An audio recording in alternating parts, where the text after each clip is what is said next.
the trail.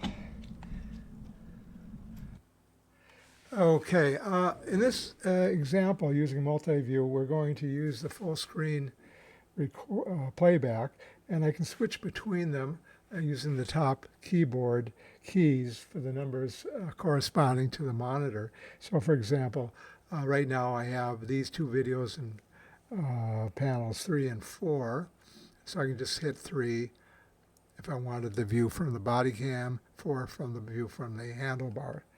I'm using the program here to capture the screen as I'm doing it in real time.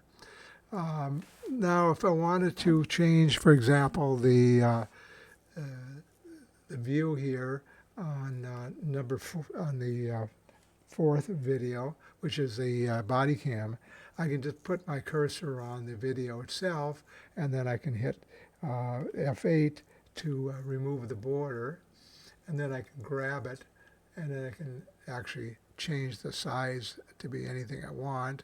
So I can have like a picture-in-picture,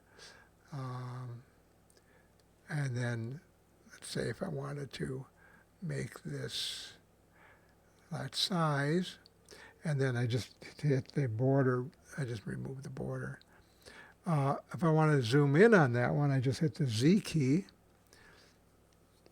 I can zoom in as much as I want, and then I can pan around. And all this in real-time playback. Everything is synced. And we can reset that back to its original. And then I can bring this back into its full screen by hitting F11 and then switching between 3 and 4. So this is, I can do that with any number of videos I have on the screen. If I wanted to go to the quarter panel, I would hit F10, and you can see I've got them on quarter panel. And if I had 2 more videos here, they would show.